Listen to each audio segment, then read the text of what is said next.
What it do, what it do, what it do, what it do, what it do.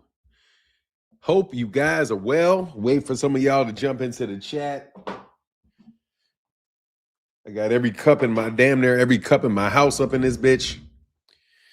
Just wait for y'all to come on in the door. Be patient. I didn't pick a popular topic today, so I figured there would be less people who didn't want to chop it up with your boy, Fanon.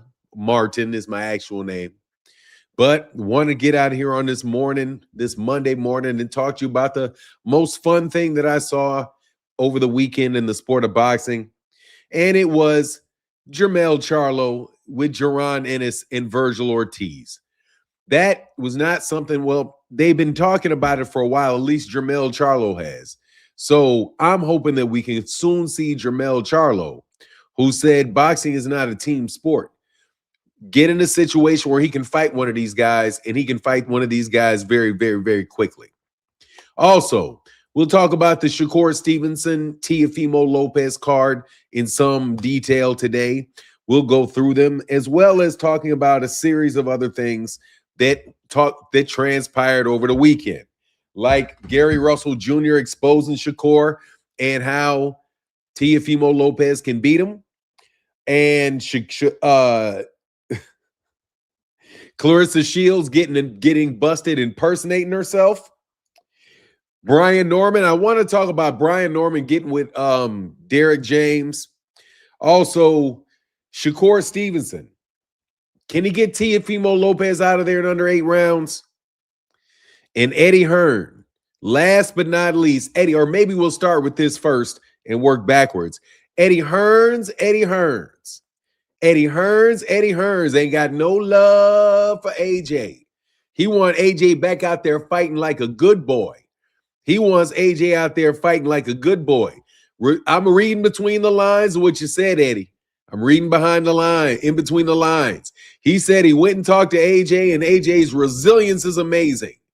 And he'll keep us up to date as to what he's doing. Yeah, is AJ going to continue to make Eddie Hearn money by getting punched upside the head? Eddie Hearn wants him to get punched upside the head some more times, very, very, very badly. Oh man, we live in a dog eat dog world. Now, while I do support AJ coming back to the sport, if he feels like coming back to the sport, and getting a couple more paydays, fighting Tyson Fury and getting beat, that's all good. You know what I'm saying? But let me say what's up to the people. That we got 88 people in the house. Please hit the like button, if you would not mind, or support the channel, man. We've got financial goals that we're trying to make today. If you can tip in, please tip in, and tip in with a question. That would be greatly appreciated. Contrell LeGroux, what's up? Gabe Toss in the building. Rich L in the building. Richie LCMD. Thrilled to Life in the building. What's going on? Lutz Beauty, good morning. Zacharias, good morning. Marcus the Villain. Clarity Whistler. Low quality beard. Oh, thank you very much. I appreciate that, man. Jermell in the building said, I think it is a terrible idea to fight Boots or Virgil after being inactive for a year. I don't. I think it's a great idea. I think it's a marvelous idea. If he's ready to go, he's ready to go. The man's got over 30-something plus professional fights. He wants to go right at Jermell. Let him go right at Jermell. Why would anybody want to get in the middle of that fight? I'm sorry. That makes no sense to me. Really. Naz said Charlo is not on either one of their levels, period. That's absolutely ridiculous. Jermell Charlo was the only one of them to be an undisputed champion in the weight class that we're talking about. He has he has 2 losses. One he avenged, and the other one was against Canelo Alvarez at 168. You cut it a break, okay? Give me a break. There's always a reason for a PBC fighter not to have a fight. I understand that full well. There's always going to be a reason that you guys think that a PBC fighter should not be able to get into a fight, because you're probably trying to get some money, trying to set up somebody else to get in a fight. Leave that shit alone today, okay? I don't want to hear any excuses for why Jermell Charlo does not deserve a fight with a guy, Virgil Ortiz, who's still a prospect, because he's never fought for a championship ever. But an undisputed champion isn't qualified to fight Virgil Ortiz.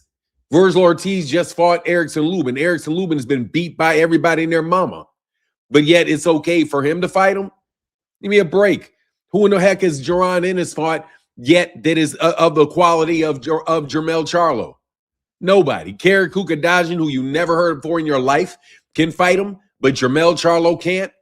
I just find it mighty convenient how often people come up with reasons why a PBC fighter can't have a fight.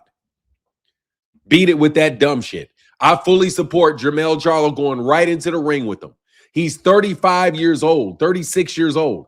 What the fuck is he supposed to do? Sit around for 5 years, work his way back up through the ranks? Get out of here. You guys take fights with Mike Tyson. Mike Tyson can be off 2 decades and come back and fight somebody like Jake Paul, and everybody celebrates it. Yeah, I'm not trying to hear that shit. As long as you guys are fine with Anthony Joshua breaking the jaw of Jake Paul, Anderson Silva fights, I'm not trying to hear that, man. That dude can fight, man. And you guys are just trying to stand in the way of his money, man. What's up, Marcus Bridges said, I'm back. I've been training somebody for over a month. Hey, man, congratulations on that. Who was the white dude you held hands with in the park last night, bro? I don't know what you're talking about, dude. Rocco McBride, what's going on, man? Zulu Lion in the building. What's up, man? Coach Carter, what's up, man? What's going on? D-balling in the building. Ralph Chestnut in the building. What's going on, man? Coach Chris, what's up? Yeah. No rage baiting, bro. I don't care. And by the way, if somebody asked me a stupid question, I would appreciate if the wrenches could block them. Because in 2026, I'm not giving you guys a lot of space, okay? I'm not. I saw your boy, B-side bum-ass, fucking goofball-ass Claymore Reigns sitting over there on the boxing voice like a fucking sideshow Bob. I saw your boy Claymore Reigns sitting over there looking like a goofball on mic number 3 for somebody for Ness. You did all that shit to be a step and fetch for Ness.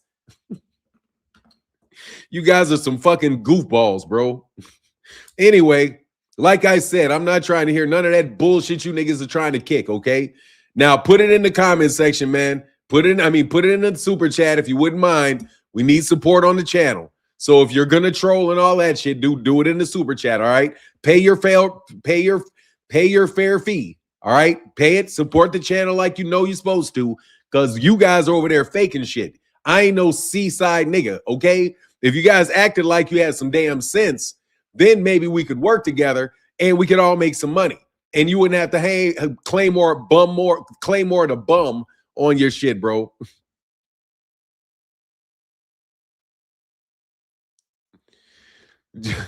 Jermell said he been D-Mike over there for weeks, said Gap 2 doesn't go live much anymore. Look, man, it's tough out here, bro. You can't squeeze that money through it. He was over there defending Turkey. Ness was tearing him up. Hey, I didn't listen, man. Anyway, I didn't listen, man. I ain't got no problem with Ness. I ain't got no problem with any of them, dog. I'm just saying, look, dog, look. Look. Look.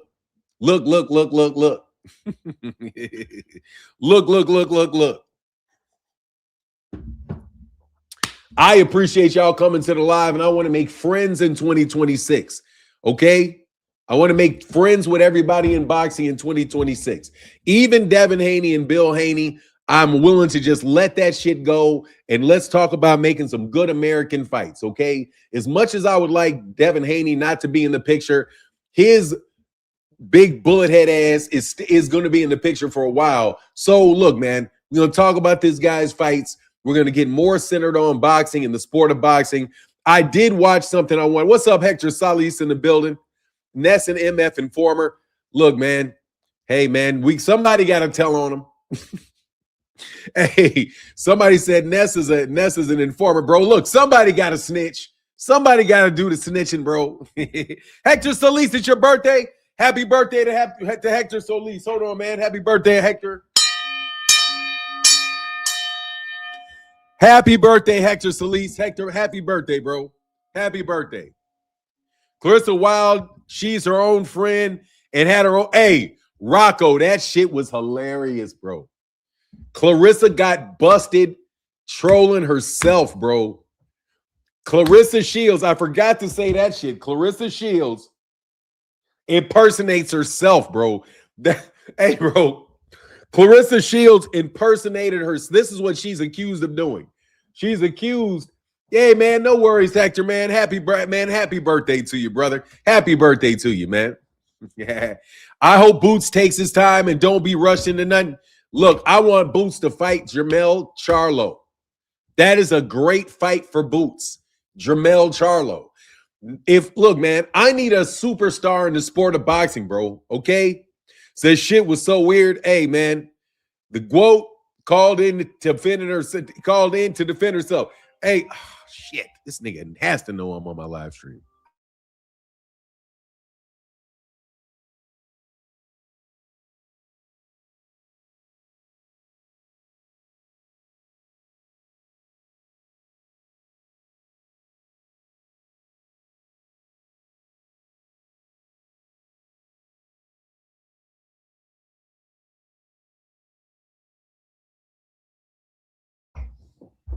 Sorry about that. I had to talk to my son. Do you like the undercard for the Steph Lopez fight? I do. Let me pull that undercard up. I do like that undercard. For the yeah, I do. Daywalker, yeah, I do like it. I like the fight. I can't lie. I'm amped up about this fight with Tefimo Lopez and Shakur Stevenson.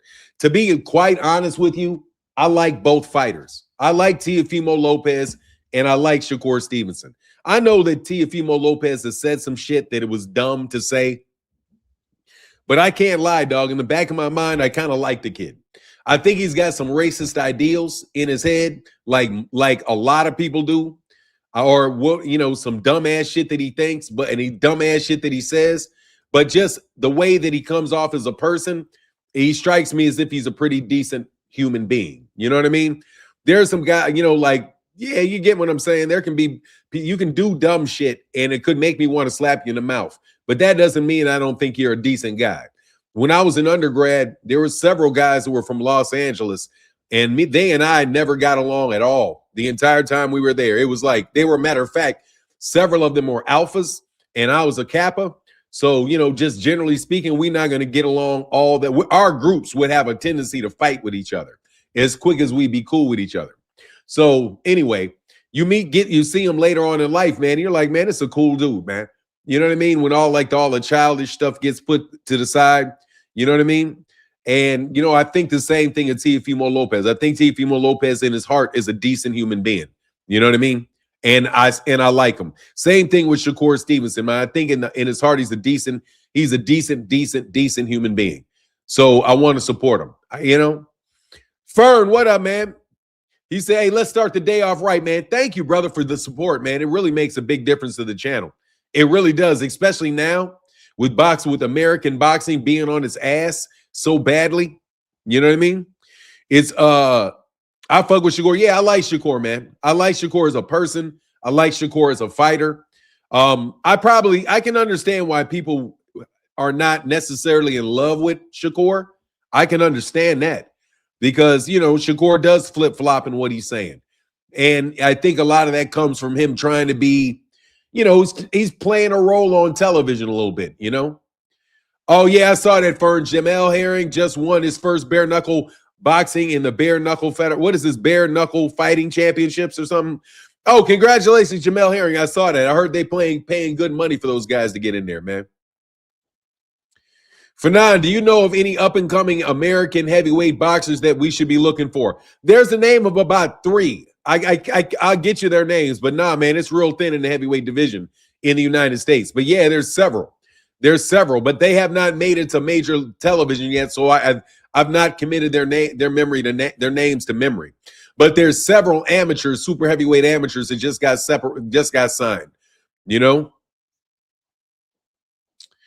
Yeah, that's BFK is a good organization. Austin Trout is a champion over there too. Good for them, man. Hey, man, if that's a way to get some money, get that money. You know what I mean? Throwing them hands, get the money. I'm looking for the return of my guy, Tony Harrison. I know Tony Harrison's not fighting bare knuckle.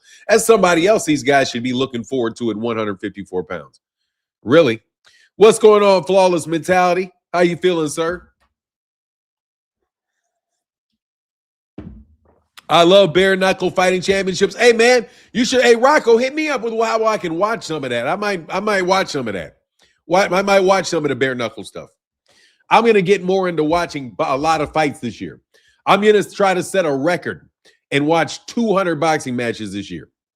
If I can make 200 boxing matches this year, I think that I will be heavily educated and I'll know boxing better than Greg Hackett does. Harrison called out Big Fish. Yeah, man, I would love to see that fight. On the real, though, Jermell, Charlo, and Jaron Ennis, that's the fight that they should just go on ahead and make. I'm telling you, Jaron Ennis spending this time fucking around with Virgil Ortiz is a waste of time. It is a waste of time. Man, Eddie Hearn, call up Jermell, see if Jermell will pop out there and get in the ring with him and get that shit done. Because that's the ticket to stardom for Jaron Ennis. I believe that Jaron Ennis can beat Jermell Charlo. But still, dog, get Jermell Charlo on your resume, bro. If you can beat Jermell, you want Jermell on your resume, bro, before you go in there with Virgil Ortiz. And that way you ain't got to hear no shit about 60-40 or none of that shit from Oscar De La Hoya, man. I'm telling you, that's the fight right there for Jaron Ennis, bro. That's the fight. And anybody saying that they don't want that fight for Jaron Ennis just doesn't want anything good for Jaron Ennis. If somebody is saying that they don't want to see that fight for Virgil Ortiz, oh, that's crazy. If he could get Virgil Ortiz, could get Jermell Charlo on his resume. Kidding me, man? These dudes is offering up, and I'll say pause ahead of time. Dog, man, you trying to get, I'm not even going to say, because I was going to say they offering up their skins, and I know how some of you creepy ass niggas be thinking about shit. The bare knuckle league with the circle ring is the best. 5 2-minute rounds with a lot of action. I can imagine getting your slick, because now I know about some bare knuckle shit. I know about fighting bare knuckle, dog. Dog, you do not want to get hit in the grill. And really, you don't want to hit niggas in the grill too much with bare knuckle, dog. You must be trying to hit dudes in the body a lot. I know they're going for the head, but, you know, for real, man. I'm serious, man. I'm getting back to Jermell Charlo, and I want to debate anybody on that. I will debate you right now for money. You know you guys don't want no smoke with me, man. I know y'all retired, y'all bum-ass niggas. That's why y'all over there on the C mic for the boxing boys. Dog, you understand, bro, how bad I mopped up Claymore Rain on Just Do Boxing? Dog, do you ever any understanding how I mopped his ass up? That dude is a reputable boxing analyst now. Dog, I monster mashed that dude. I think it was the single most devastating argument. I mean, seriously, I don't think I've ever put a verbal ass whooping on somebody worse than I put on Claymore Rain. Usually I pull punches. I didn't pull shit on his ass. I was going all the way in. Man, Z-side. I totally agree, Fanon. I think Jermell will accept the fight. Yeah, Jermell will take the fight. Man, offer that man that fight. Get that man. He said boxing ain't a team sport. So maybe he's sick of waiting on the PBC to get a fight card together, man. You know what I mean? Go for the juggler, dog. I went for the juggler on that dude. Because I couldn't believe he playing me, bro. Don't try to fucking play me and think I won't come off my platform and fry your ass somewhere else. You out your fucking mind, dog? I will mop your ass. Anywhere. Like, come on, man. You was saying 200 fights in person or no, hell no, TV. 200 fights on TV, man. I can't go see 200 fights in person. That's too much money. That costs way too much money, bro. Way too much money. I can't afford to go to 200 fights. I can barely afford to watch 200 fights with all the damn pay-per-views, the cost of the pay-per-views on these fights. They trying to make people not watch boxing, man. That shit is crazy, bro.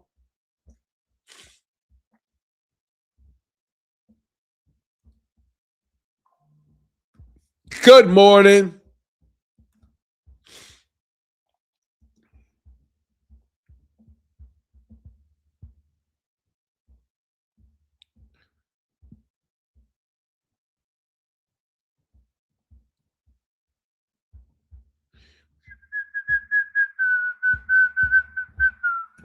Hold on, what's happening here? I got something on my screen. I don't know. Oh, there you go. Get on the out of there. Yeah, anyway, I'm serious, man. I'm not trying to play with y'all. I ain't trying to play with y'all at all. 200 fights. I'm trying to watch 200 fights. You know what fight I watched yesterday? The fight that I watched yesterday was Shakur Stevenson versus William Zepeda. I went back and rewatched William Zepeda and Shakur Stevenson. And I'm going to tell you right now, Shakur Stevenson talks a lot of shit about how good he is. Bro, I've seen a lot of fighters as good as Shakur Stevenson. I have. For Shakur Stevenson, based off what I saw with William Zepeda, for him to say that he is a better fighter than Muhammad Ali is a absolute craziness. And honestly, man, for him to say that he's a better fighter than Tank off that performance, bro, I can't get with that. Bro, William Zepeda was touching his ass up. And I could clearly understand what they're saying about there's certain shit that you don't see Shakur Stevenson doing. I'm telling you, man, there's a dude that's going to cause him a lot of problems. A volume puncher is going to cause him a lot of problems. The only problem with Tefimo Lopez is not a volume puncher. Tefimo Lopez is going to have to get Shakur Stevenson into exchanges. He's going to have to get Shakur Stevenson into a lot of exchanges for him to have an opportunity to hurt Shakur. Because I saw Shakur get hurt with a jab. Like I didn't remember that, man. Shakur Stevenson got hit with a jab in that fight with William Zepeda, maybe around round 6, and he got wobbled with a jab. Now he might have been squaring up a little bit, man, but there was no doubt maybe it was a straight right hand because William Zepeda was because it was a right hand, but William Zepeda is a southpaw. So man, I'm telling you, I saw him get hurt on that, and I also saw him get hurt with Oscar Valdez. So there's not as much separation between Shakur Stevenson and these fighters as Shakur Stevenson may let on, man. All is well, Josh says Shakur is overrated, man. I truly believe Tio upsets him. The only way Tefimo Lopez is going to upset him is if Tefimo Lopez can get that man into some exchanges. That's the only way. If he does not get Shakur Stevenson to exchange with him and they're not throwing a lot of shots, then Shakur is just going to have a rhythm where he's going to pot shot. He's just going to pot shot Tefimo Lopez.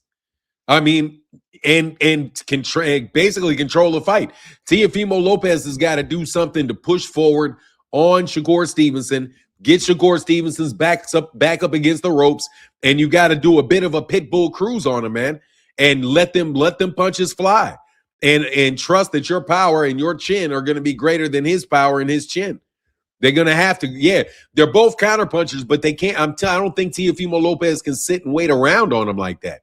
He can't fight him like he did Jermaine Ortiz. He's got to let his hands go on that guy. I know that sounds might sound cliche, but I think that's what it is. He's got to be able to push.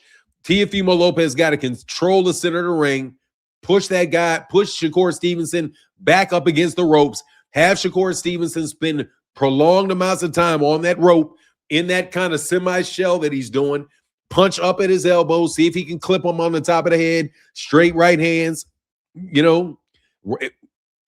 That's what I think, in order for him to do anything with him. Because otherwise, Tefimo Lopez is going to get pot-shotted, man. Tio had Loma framed, and he may pay when he made him pay when he tried to retreat. Yeah, that's what I think Tio, above everything else, has got to do to Shakur. He's got to be able to push Shakur back. If he cannot push Shakur back, and it's just it's a prolonged chess match, you're going to see Tefimo Lopez lose that fight to Shakur, because I don't think he can pot shot with Shakur. I don't think his punches are straight enough. One thing I'll say about Shakur Stevenson, man, the beautiful thing about Shakur Stevenson is how crisp and straight his punches are. And even when he tries to hook around your guard, very, very accurate, very, very crisp with it, So, you know what I mean? That's what I think about that particular fight. I'm loving and I got to admit, I really do love the fight card because I love Tefimo Lopez as a fighter. I love Shakur Stevenson as a fighter. Both of them are really, really terrific. Okay, man, thank you. I sent a cash app. Oh, man, thank you so much, man. AJ Stang in the building. Thank you, brother. The support is greatly appreciated. Let me check it out on the Cash App, see if it came through. If it did, I appreciate you, man. For real, for real, for real, for real, for real.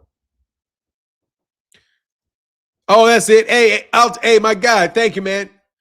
Mr. Jones, why some people putting Shakur over Ali is crazy. Why would you put Shakur Stevenson over Muhammad Ali? That shit is never going to happen. Shakur Stevenson is already like 26 years old, bro. You get the fuck out of here. It's already over with. You know what I'm saying? Like the career, it's no way he can catch him. Delvon Stewart said he's Floyd Mayweather all over. No, I don't think he is. He's not as aggressive as Floyd. He's not as aggressive as Floyd. Floyd will walk you down, bro. Floyd had many, many looks, man. Floyd Mayweather will walk you straight down. He'll fight on the back foot. Floyd Mayweather is man, seriously, man, he's like the perfect fighter. From what I saw, Floyd, he's like the perfect fighter. Now, there is a lot of similarities that I see. Who the fuck put Shakur over Muhammad Ali? Shakur. Shakur did. Because Shakur thinks that just saying he's better than somebody is keeping his mindset where it needs to be, that he's never going to admit that anybody's better than him. He's got that shit locked in his brain. You know? Same thing as Ali said that. Ali said the same. I mean, he felt the same way. But to say it and to believe it are two different things. I don't think these little ass dudes believe that shit. I don't believe it. You're too little to believe that shit. You're too little to believe that nobody can beat you. No. You know you don't. You know damn well somebody can beat you if they sneak your ass easy enough. That's kind of why I like something that Terrence Crawford said about stuff that goes on in the fighting in the streets. He said, just because you're a boxer doesn't mean you're going to win every street fight. Because if somebody gets the drop on you and it's like, pop, pop, pop, that's your ass if they get the drop on you, you know? To the beautiful Barbara D. Good morning to the beautiful Barbara D. Shakur really bumped his damn head if he thinks for a second he's close to Ali. No, he's really not. As a fighter, you're definitely not. Definitely not, bro. Definitely not. Definitely much more cookie cutter. The thing with Muhammad Ali is Muhammad Ali was unique.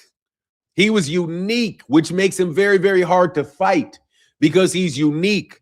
You guys think because somebody is cookie cutter that is how they wind up being so everything starts working better for them because they're so cookie cutter. And if they fight just like this and they never make a mistake, or I'm trying to tell you, man, you guys going to wind up getting broken down by somebody awkward. Like what happened to my guy, Adrian Bronner, man. He popped up with Marcus Maidana, and that was it. And all of a sudden, he wasn't like that no more. Facts, my kicks are as fast as an MJ. For real, you can kick. I used to be able to kick fast like that.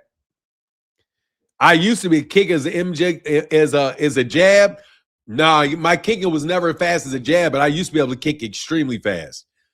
Definitely could pop you in the chin very fast with a roundhouse or a side kicks or a front kick. Yeah, I used to be able to do that when I was like 17, 16. I used to have feet that were that fast. Definitely kick the shit out you. Definitely kick the shit out you. Anyway, so Gervonta's trained. So Shakur, what needs to happen for Shakur Stevenson to stop Tefimo Lopez inside of 8 rounds? Shakur Stevenson is going to have to walk down Tefimo Lopez. Imagine Ant-Man saying he's better than Jordan. He already did. Man, let me tell you something. He already did say he was better than Jordan, didn't he? Didn't Anthony Edwards already say he's better than Jordan when he better sit his ass down? Bro, these niggas need to look at you. You better watch YouTube. Dog, let me tell you something. If you look at the Michael Jordan clips on YouTube, you know he's better than y'all. All y'all got to do is watch his video footage, bro. Fuck out of here, man. Y'all can't fuck with that boy. That dude was putting mid-ranges, threes, everything on you, dude. The dude is going to the lane. The dude is finishing anywhere around the hoop. The dude is finishing at the line. He's clutch as it comes. Man, hell no. You forget about and the clutch part, bro. The money part of it. You forget that he's money. Hell no. Y'all go back and watch him. You guys don't believe he's better than them. Y'all don't. The basketball players talking that shit are just too busy to actually go back and watch the tape. Just like y'all niggas talking about you better than Ali are too busy to go watch the tape and realize that man is 6'4", 210 pounds, throwing shots like that and moving like that, bro. You understand how big he is and what them little shots that you think don't matter are doing to people's heads? That dude's jab is going to land on you like that. I tried to tell my son about Mike. His retort is always Mike faced inferior competition. Hey, you know how you beat your son at that argument? Ask him to name him. Ask him to name him. You know what you should tell him? You should say, bullshit. The league was better because back then, them Eastern Europeans couldn't make squads. Eastern Europeans used to not be able to make the squad. Now these dudes is taking over the league on you clowns. You better get out of here, dog. They softened up the rules for y'all. And black fighters and black basketball players are still dominating this and are still dominating the league. Ali fought Liston twice. Ali said he was scared out of his skin. His blood pressure and heart rate was up. And look what he did. I'm telling you, that man was clutch. I'm telling you, that man was what you call clutch. Muhammad Ali's clutch. You guys ain't even been in a clutch fight yet. Y'all ain't faced nobody. There was no big threat to y'all where everybody thought that you were going to lose. You guys haven't even fought on the big stage yet. All you're doing is looking at the angles and stuff of their punches and not taking into consider the magnitude of the fight and the fact that none of these guys had cookie cutter styles. You know what I mean? Troy said no one took Truck. No, he took over after 12 games. What is that? Anyway, there's no comparison between these dudes, man. I'm a black dude from New Orleans, and I'm here to say the best NBA player right now is a U2. Who is this? Is a YT? Oh, is a Yike boy? And I'm here. I don't know who the best player in the league is. I have no idea. I don't pay attention. I doubt he is. I bet he's in the best situation. And basketball is a team sport. You got to have somebody put in that situation. Luka ain't the best in the league, man. That fat boy can't play no D. Luka ain't playing no D, man. I ain't trying to hear jack shit about Luka. I ain't trying to hear nothing about Luka. Luka can't play defense. So when Luka can play some defense, then I'll try to hear something about Luka. But Luka can shoot the rule, man. Anyway, look, man, he may be. They could be the greatest. They can be. They can be. Who knows? He lead in steals. Yeah, because he's always pot shotting and always jumping lanes. He stays. So what? It doesn't matter. Doesn't matter. He can't guard one-on-one. He's jumping through lanes. He's sitting there. Because he ain't playing on his own man, probably. If he leads in steals, he probably leads off trying to jump passing lanes and shit like that. But anyway, you know what I'm saying? If that's how he's leading it doing that. He's not leading it like straight up stealing the ball, like man on man, pop, give me that shit. Mike is one-on-one, lock me down, pop, give me that shit. Quiet as kept. Michael Jordan is so cold that I'm just telling you, bro, we know how people pad stats. We know how you get your stats, bro. You know what I mean? Jumping them lanes, making a ton of mistakes, but your coach is going to let you get away with the mistakes because you scoring on the other end, you know? But anyway, it is what it is. I don't have anything against Eastern European basketball players. Eastern European fighters are very good. Eastern European fighters be whooping people's asses all the time. You fuck around and get in a fight with the wrong Eastern European, they'll whoop your ass. Like, for example, let's take back to Eastern European boxers like Karen Kukadashian. What do you think the chances are of Devin Haney defending his title against Karen Kukadashian? Dog, I would do anything to see seriously, since we're calling for fights and things, we need to call for the fight and say, I need a fight between Karen Kukadashian and Devin Haney. Luka's good. Yeah, man. They're great, man. What's his name? What's his name? What's Big Boy's name for Denver? Jokic. Jokic is cool. Is cold too. You know what I mean? But you never know who really the best player in the league is unless it's really, really, really obvious. You know what I mean? Personally, I just think it's, you know, it is what it is. What's good for now? What's going on, Virgil Wembley? How you feeling today, bro? Hope you well, man. Hope you well. You trying to get him a black? Who's that? I'm trying to get who a black guy? Devin might lose. Oh, yeah, you talking, man. Look, man. Let's get Devin to fight. U.S. down bad. Man, honestly, bro, we're not down bad. Bro, we got an amazing amount of champions in the United States. An amazing amount, considering all the dumb shit Americans do to American fighters. We've got so many sellout Americans. We got so many sellout Americans, bro. So many sellout Americans, bro. So many sellout Americans. So many sellout Americans in the media who don't do anything but dump on American fighters and promote foreign fighters because these foreign fighters are letting them get a little cut of the money on the way in the door, aren't they? Cad C is the truth. Who is that? Oh, you talking about boxing? No, US ain't down bad as long as there's an NBA. Man, please, man. They just want the international dollar or whatever. I don't care. I enjoyed my football game last night. My Bears lost, but I really enjoyed the game. Man, my guy Caleb Williams that dude is cold, bro. Caleb Williams is cold, bro. I'm going to watch every game next year. He's got a fan out of me, bro. He's got a fan out of me, man. I'm telling you, Caleb Williams has got a fan for life out of me, bro, after watching that game. I am so happy, man. I'm fucking with Caleb Williams. We're going to get a Super Bowl out of Caleb. Soon as we get a defense. Yeah, man, they said we got to surround him. They got a lot of offense.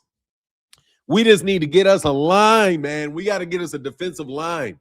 We need a Bears-style defensive line. When we get a defensive line, that's that ass. Because we got cornerbacks and all of that. Yeah, man. Yeah, it said Caleb Williams showed out this year. He made me a believer. Let me tell you something, dog. I'm fucking with him, man. I am. Y'all naming a dude who took years to develop when Luka came in smoking shit from year one, bro. Luka was playing pro when he was 16 years old. He had plenty of lead in. Those guys don't go to college. Nate Jeff said, what up, man? He's Nate Jeff, thank you for the color in the chat, man. So what's good for nine? Team Boots 100, but Team Boots 100%. But versus Charlo, I'm not sure what that says. What is that? You don't know? Hey, look, I want to see. Hey, I'm telling you, that's the best fight that you can get for him. I'm telling you, for Jaron Ennis' career, the best fight that he could possibly get right now is Jermell Charlo. There's not a better fighter to get than Jermell Charlo. Jermell Charlo will be a fight that will sell big time. The fight will be an exciting fight. You know full well Jermell Charlo is coming to fight. You know that it's going to give Jaron, he's going to press Jaron. That's the highest level fighter Jaron has ever been in the ring with. That's what he needs to do. Fuck that Virgil Ortiz and running behind Virgil Ortiz. None of those dudes want that fight, man. If Jaron Ennis really wants it, if Jermell Charlo really wants it, Jaron Ennis should aim for Jermell Charlo for sure.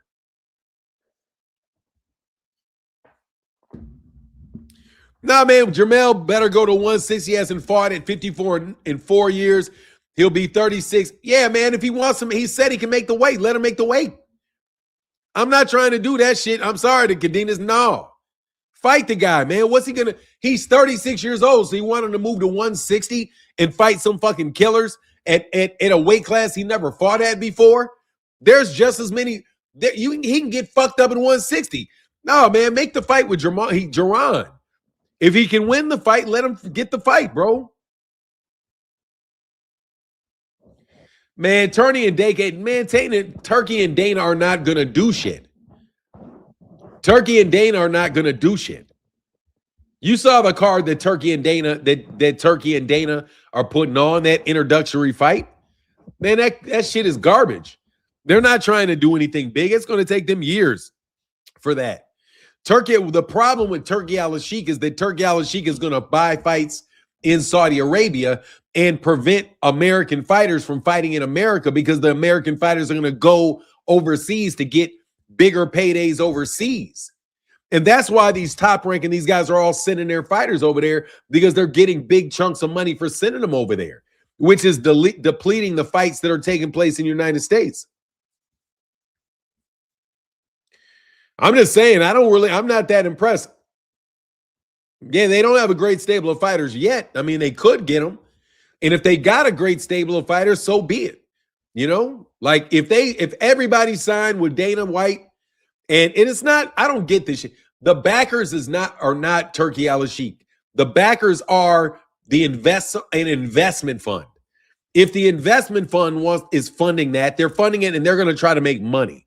They're not investing that money to lose money. So they're going to continue to try to make money. They're not trying to lose money. I think Turkey Al-Sheikh is a fraud. I mean, I've been maintaining that. This shit it doesn't make any sense, man.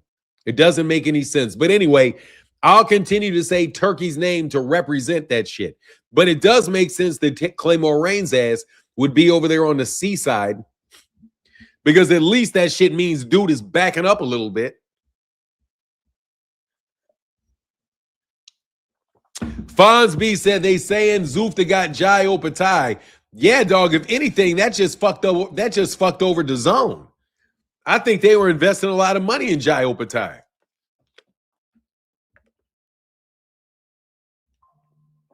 But I don't get the big deal with Jai. I mean, Jai Opatai is a good fighter. He's fun to watch. You know what I mean? Jai Opatai is a good fighter, but how you selling Jai Opatai in the United States? That I don't get, bro. That I don't get. Hey, y'all, thank y'all for putting some color in the chat. Thank y'all for chopping it up with me on these very, very dry. This not dry boxing times. Let me get a link up in here, man. If anybody wants to chop it up with your boy. Man, what a wonderful world, bro. I can't believe I got up and saw Claymore Reign on the Boxing Voice, bro. That dude is just a prostitute. Like, man, that right there, boy. I get it, man. Oh, my God, man. David Benavidez is linked to new Zufta boxing venture, which is part of how is David Benavidez linked to the new Zufta boxing venture, which is part of TKO Group Holdings. Why is David Benavidez listed to it? Man, if David Benavidez goes to Zufta boxing, well, right now they're not paying. I don't think right now they're paying that league shit. I mean, if David Benavidez goes over there to fight Jai Opatai, I mean, that's a big win for him if they get David Benavidez. I'm going to watch it if they get David Benavidez. You know, David Benavidez said that he's trying to do David Benavidez promotions, though. You know, hey, what's up, 2 Cent? How you feeling? Fanon, they're going that he's the next Usyk. I mean, how's he going to be the next fucking Usyk? I mean, that's fine. They can be the next Usyk. Look, I just want to see some good fights. What up, 2? Man, I got 2 Cent here helping me out. What up, 2 Cent? What's going on, Martin? How's it going? I'm well. Good to see you. Or good to hear you anyway. Good to hear you. Yeah, I got some time today. I can hop up. I don't got to be in the chat. Yes, ma'am. What's on your mind? Nothing much, man. It's just, I guess it's like a little transition time in boxing. It's a little slow right now, but I think it's weird that it's slow right now because I was doing my show last night. You know, on Sundays I go over the news and announce all the fights. It's a lot of fights coming up. How is it so dry? How are they? I said it's a ton of fights coming up. How is everything so dry? It's weird. You know, it's like it's a ton of fights on the 31st. Then you got the fights coming up in February. And I'm just like, why does it feel like there's nothing going on right now? Like because there's no stars. Telling you, because there's no stars. And I just want to, and I keep pointing this out to people, the fact that Turkey Al-Sheikh has been successful in bottoming out the American market. Think about it, Fanon. This is what I tell people to try to get them to see it. Y'all are currently telling us that Javante Tank Davis is tied up in legal things. He got whatever he got going on. He's champion in recess now. His next fight gonna be in court. So we can take him out the equation. They're trying to convince us that our American superstars are undercard fighters that can't sell. These are our superstars now. And with that statement alone, and with them doing that alone, I don't think that they realize that just shows that Turkey Al-Sheikh has succeeded. He succeeded. You're telling me that T.O. allegedly T.O. and Shakur are going to get $9 million for this fight? That is crazy. Who's getting Where $9 million? T.O. and Shakur are allegedly getting $9 million guaranteed for this fight. Each. That's what I heard. Who said that shit? You know, it's on the YouTube streets for now. I think it was actually a credible somebody that put it on Twitter. I can't remember who it was, but they're $9 million. They're getting $9 million a piece. Allegedly. These dudes, man. Okay, go ahead. Sorry. And I just wanted to make that my point that Turkey Al-Sheikh has bottomed out the market. Pretty much everything I've said has came true. Now it's harder to make regular competitive fights. Jermaine Ortiz wants $7 million to fight Boots. That's just a regular competitive fight. That ain't no big money fight. It ain't no. I mean, it's a quote unquote big fight, but it ain't a big money fight. You feel what I'm saying? So how do you want $7 million just to fight a competitive fight in your weight division? So that's what's happening now. It's gonna be very rare that we get quote unquote fights we want to see because people are gonna want so much money. Why do you want $7 million guaranteed? You want $7 million guaranteed. You've never been a champion. You've never been on pay-per-view. You don't sell out in your hometown. You don't do anything to check any boxes to ask for that amount of money. But yet that's what's stopping the fight from happening. Allegedly. Now, honestly, I think Oscar and his manager playing games and that they trying to get more money from Turkey to make that fight. I honestly think that's what's going on. Look, that's what happens in a marketplace when you do the shit. When you raise the prices and you start hiring people, if one company, I used like say it's a project manager. If the going rate is $100,000 for project managers, and you get one company that starts paying people $250,000. Everybody's going to go work for the one that's paying $250,000, and it's going to create a glut in employment for the other ones. Eventually, though, that is going to drive these other people out of business because they can't compete with the prices. And then the ones that are selling it for $250 are going to cut the bottom out of the people that they're working with and replace them with lower price workers. That's exactly what is going to happen. And the only people that are going to survive that is, like I said before, people that operate at a profit, because you have to continue to operate at a profit until the market bottoms the fuck out.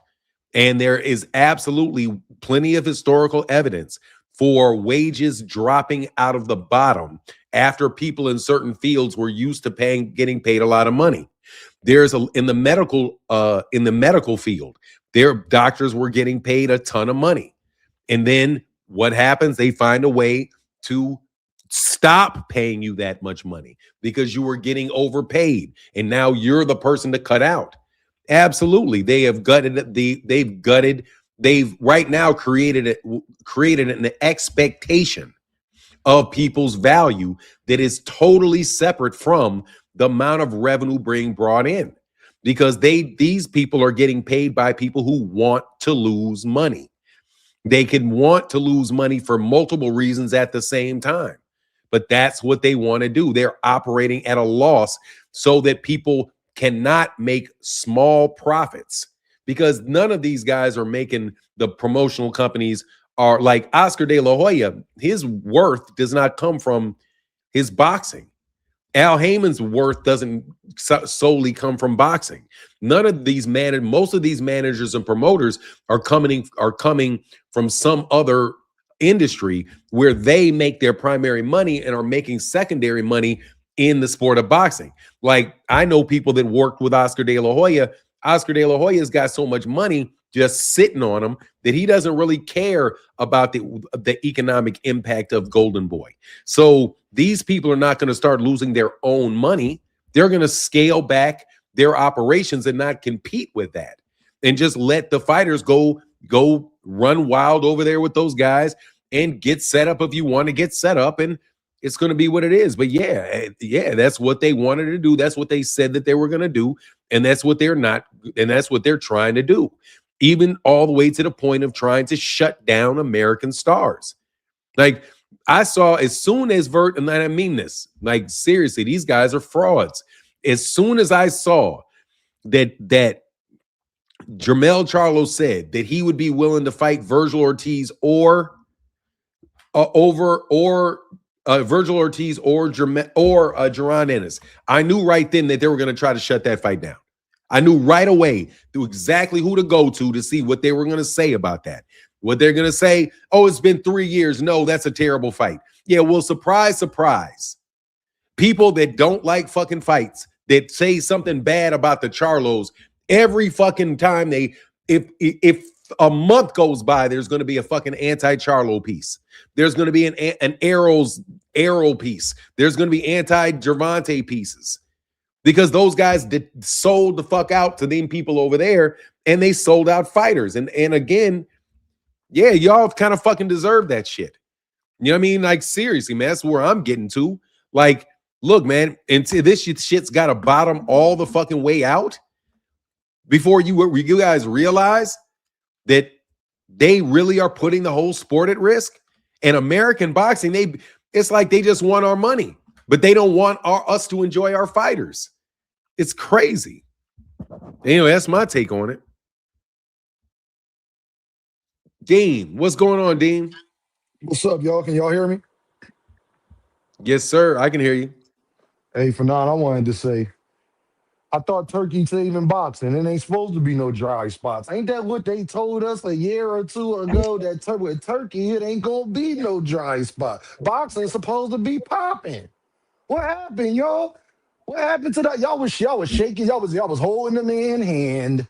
Y'all was saying, just go to Turkey. You want to get it popping? Go to Turkey. That's what They y'all was twerking told for us. Turkey, Dean.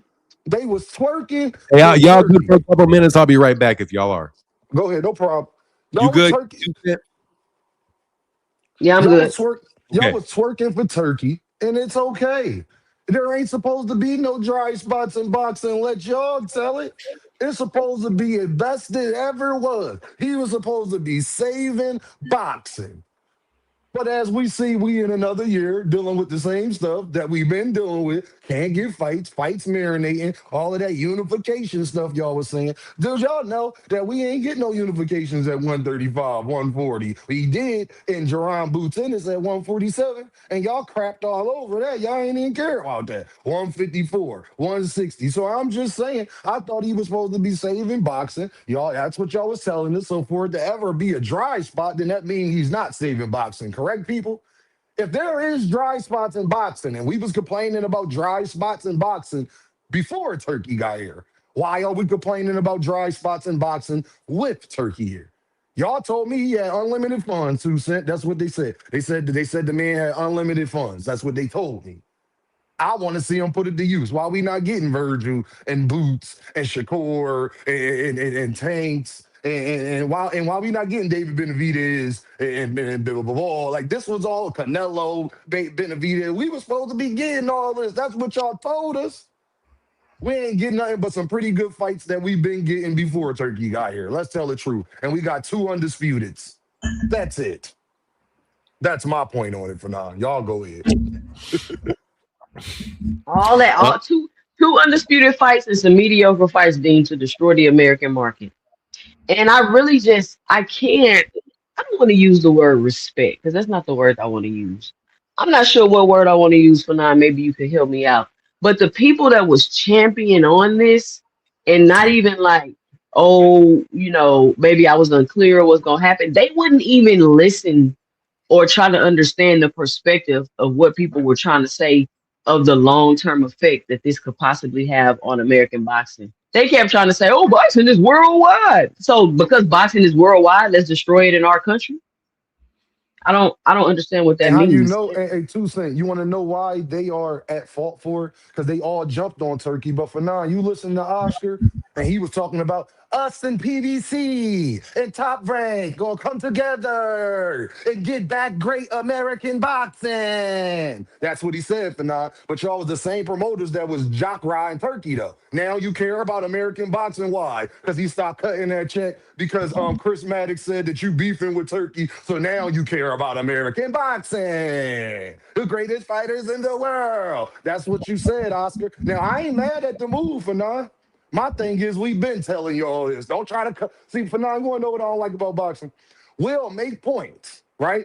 And then it Mhm. happens. And then people will say you hating on fighters when you start gloating like I do, talking about ride again. You know, catch weights and rehydration clauses. Remember belts and all that until Terrence Crawford told you the belts don't mean shit. Now, y'all, the belts don't mean shit. But when Earl and Tank said that, y'all wasn't trying to hear context. Look, rehydration clauses, catch weights, y'all didn't want context. What 2 Cent said about saving boxing, it was international. Shout out to Fanon International Boxing. But now those same Hey promoters, man, Fanon, I ain't gonna lie, bro. I contemplate every day taking the international out that bitch. Every day. I'd be like, man, I need to cut that name the fuck up out of there, dog. Seriously, bro. Fuck that international shit. I mean it. Like you got these dudes just see the guy who I do like. I ain't seen in a while because I probably did go in on him kind of hard because he keeps fucking over Deontay. But Joe A, shout out to Joe A if you're listening. They see the United States as a marketplace. They see at us as something to sell their product to. That's why it was like when he said the United States is the world's biggest marketplace. See, we don't think of the United States as a marketplace. This is our home. This is where we're from. And when we see entertainment, I don't see the Bears like what was going on with the Bears as a monetary thing. I see it as a pride thing because I'm from Chicago, right? That's why I'm looking at the Bears. That's why people look at the Falcons. That's why people look at you have pride in that particular team. They just see the United States as a marketplace, as a way to sell their gadgets. Let's bring a basketball player from our country over there and play in the NBA and sell this European basketball to Americans. They want to sell Liam Perro to Americans. They want to sell Anthony Joshua to Americans. They want to sell these people to Americans, but they can't sell it to Americans and have Americans supporting Americans at the same time, which is why they don't want Gervonta to do well. They didn't want Deontay to do well. They didn't want Errol to do well. They love that Canelo does well because that means international can come in and take the money out because it's a marketplace for Canelo. It's a marketplace for Lomachenko. It's a marketplace. It's to come into and take money out of, right? That's so what they did is they have a marketplace over there in Saudi Arabia where they pay more money than they do in Great Britain, and it ruined them right away. I mean, it got rid of UK boxing. UK boxing is in fucking shambles compared to where that shit was a couple years ago. And that is why fucking Eddie Hearn is over. Well, first of all, Eddie Hearn just got cocky and thought he was going to take over the world. You know, like, nah, then he had to bring in more and more and more money because it's a fucking bottomless. Anyway, they absolutely, positively Are see they us. running like a pyramid scheme type of thing? Like, what is the structure of it? Because I'm trying to I'm sorry, fun. I didn't mean to cut you off. No But worries. Go ahead. that Go ahead. question just popped in my head because that leads me to my next point. Like, I don't understand how people are so okay with Dana White coming in. It's one thing he want to come in and do the Zuffa thing, but I don't understand how people are like, yeah, Dana White gonna come in, he gonna fix boxing, he gonna revolutionize. And I'm like, Dana White guys, like I don't. How is this? How are y'all even like, yeah, Dana, when the man is literally in legal trouble right now? He's literally in legal trouble right now for the things that he did at the UFC. And he's talking about changing rules and changing the ring. And it's funny to me how it's mainly these hardcore fans that's champion on the Dana and the TKO and the change boxing and all of that. But the hardcores are okay with him changing the traditional sport of boxing, making up rules, changing the ring shape and size and all of this other stuff. It's just very contradictory. It doesn't make any sense to me. And so I'm wondering this $7 billion that Dana got, because for now, somebody told me that all they need to do is throw the event to make the money. The event doesn't necessarily have to be profitable because what they're making the money off of is actually throwing the event. Like the person that does this gets paid, that's my company. The person that does this get paid, that's my company. Or they're gonna give me a kickback or some form of something like that. I mean, yeah, look, the way that I see it all set up is the following. And I could be wrong, take it with a grain of salt. First of all, I don't think Turkey has anything to do with the money getting put into American boxing. I don't believe it because the message has been too clear from Saudi Arabia itself that the Public Investment Fund is not doing things outside of Saudi Arabia that are not directly related to Saudi Arabia. And they said that the amount of money in the PIF was in trouble because they had overextended themselves. So I don't believe Turkey al-Sheikh is what they say Turkey al-Sheikh is. I believe the money is coming from hedge funds in the United States. The same hedge fund situation talked about by Terrence Crawford in the Arrows around 2023, 2022, the same time this mysterious hedge fund was founded that is backing TKO, because when the information came out, it's not the Saudis backing TKO. It's a secretive investment group from Beverly Hills that's investing the money in TKO. So right there, you can even see the way Turkey and Dana act with each other. Dana doesn't fucking do what Turkey wants him to do. You can see it. One time at a press conference, Turkey said Dana has a big announcement that he's going to make, and Dana didn't make the announcement. So when I'm looking at, plus I know people around Ari Emanuel and those guys. The last fucking thing they need in this world is money from Saudi Arabia. Like, serious. That's the last shit they need is money. They are fucking dripping in fucking money. So it doesn't make sense that they would do that. But anyway, the report came out. So what I think it is that these are hedge funds. And it's a series of hedge funds that people are using to invest into these different boxing events. Just like there was a hedge fund that was invested with the money in Blue Bloods organized event that had Terrence Crawford fighting David Avanesyan. That was a hedge fund that paid for that, because there was a hedge fund that actually owns BLK Prime, and they didn't sell any tickets to that fight. They didn't sell any pay-per-views on that thing, but yet they still paid out $10 million in money to Terrence Crawford. So they just needed it. So you know what that sounds like now that you say that? It sounds like since Earl didn't want that money, they had to try to throw a fight together so they could find a way to get it. No, look, you could say this, obviously he's just going to take the money. What they did is they probably gave him more money and told him that you can still make that Errol Spence fight next year. Make this fight now. And they're like, this is $6 million, $7 million free money for David Avanesyan in your own hometown. Why would you keep negotiating with these guys? I'll do this. So Blue Blood and these guys got access to, and what's the guy's name? Jamal. What's the guy's name from BLK Prime? Jamal. I want to say his name. It's not Jamal Grooms, but it's something like that. His name is the guy that Adrian Bronner thanked for putting the money together for when Adrian was supposed to fight for BLK Prime, because Adrian was supposed to have a BLK Prime fight too. That money was coming out of hedge funds, just like when Terrence explained that he had $20 million from a hedge fund for himself and $20 million from a hedge fund for Terrence. Because I remember saying, well, if the hedge fund has $40 million, why would they split it evenly between the two? But then you have Terrence, you have Floyd, who is doing business right now, according to Business Insider, with a guy that testified that he gave $60,000 in a Ferragamo bag, along with a few luxury watches in exchange for Teamsters directing $20 million into a hedge fund, and the $20 million hedge fund, $19 million of it disappeared. So you have all this hedge fund activity going on around boxing. At the same time, everybody's saying that there's unlimited fund. So yeah, I don't believe Turkey Al-Sheikh. I don't. Hey, Fanon, how long has Turkey been in boxing? It's been 2 years now, right? Something like that around the same time these hedge funds popped up.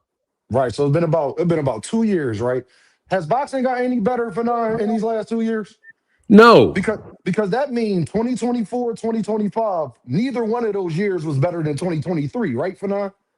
Neither one. I mean, I gotta tell you, bro, this shit sucked for America. This last year sucked pretty much. Right. You had big fights. You have a lot of fights that they keep telling you are big. Like, just close your eyes and think that you don't. Arthur Beterbiev versus Dimitri Bivol. They sold that as like the fucking fight. Desmond Grums, thank you. They sold that shit like it's the fight of the century. Nigga, 99.9% of Americans have never heard of either one of them. Meanwhile, when you look at what was happening with Errol Spence and Terrence Crawford, which was completely organic, people couldn't stop talking about this shit for 3 years. They want to replace organic fights that people just want by shutting the shit down every fucking time and giving us fighters that they can get paid for. They just want the fighters to get the fights that they can get the money from. Because if Ness, and if Ness can get paid $20,000 off a fight, I'm just saying it happened. I'm not saying it did happen, but other people can get $15,000 for this fighter and $15,000 from the fighter, $15,000 from the promoter. That's $30,000 that you can hit on just one fight on a card. So why in the world would you spend your time during the daytime using your influence to support Gervonta when you're not getting any of that? But you can get $30,000 if you can arrange a fight for Karen Kukadashian. Like, that's what I see. Fanon, the crazy part is the whole premise of Turkey being here was supposed to be better. So that means that it hasn't gotten better and he hasn't saved boxing. That's the only point I was trying to point out. So that means in the last 2 years, boxing has not got better and he has not saved it. But remember, Fanon, that was their whole premise when he first got here. When people was up here every day and y'all was going back and forth and they was telling us he got unlimited funds and boxing gonna be better now. We gonna get the fights. It's PBC fault. I was here. I remember those conversations. Well, it's been 2 years. They're fucking bots. That's their goddamn job. They're fucking bots. Their job is to come on here. Their job is to come on like, dude, Claymore Reigns' ass is on Boxing Voice right now. Oh, shit. They need him serious. They think he's on the Boxing Voice right now. Like, I woke because, I didn't do my thing till 9. Claymore is on the fucking Boxing Voice like a goofy. Where's this fucking box truck? Like, fuck out of here, man. You niggas, they ain't doing shit. But you guys they're not organic, truthful people. They are PR agents, and they got hired. This is my opinion. They got hired to set the stage in Black America. These people want to come because this is a large gathering of Black fans. The first thing that they did, I'm telling you, was co-opt the LDBC with Blue Blood. That was the first thing they fucking did. Co-opt them. Have Bill Haney co-opt that shit. You had a huge movement of Black fans called the LDBC. It was so many motherfuckers in it that whenever you would go to like a fight that got announced, the whole fucking the whole stream, that's all you would see. LDBC, dog, they fucking co-opted all of that shit. Paid off every fucking body to break that shit up. And now there is no real unit of people that are going to support Black fighters.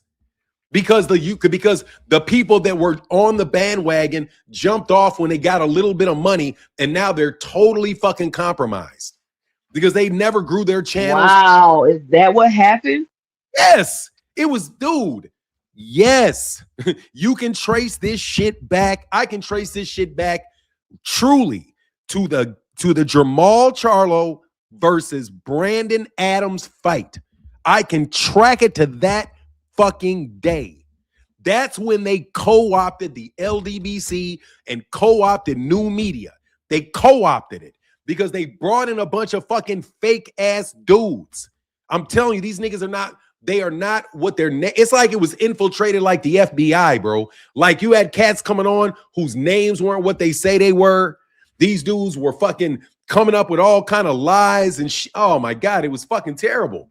I'm telling you, man. So for now, what you're saying is like Dean said, everything is Bill Haney's fault. I just wanted to make sure that we was all on the same page. No, you know what? I'm gonna put that shit on. No, I'm gonna put the shit on 3 fucking people. I'm gonna put the shit on I'll put the shit on as far as Black America go and being able to support Black American fighters and have a unified voice.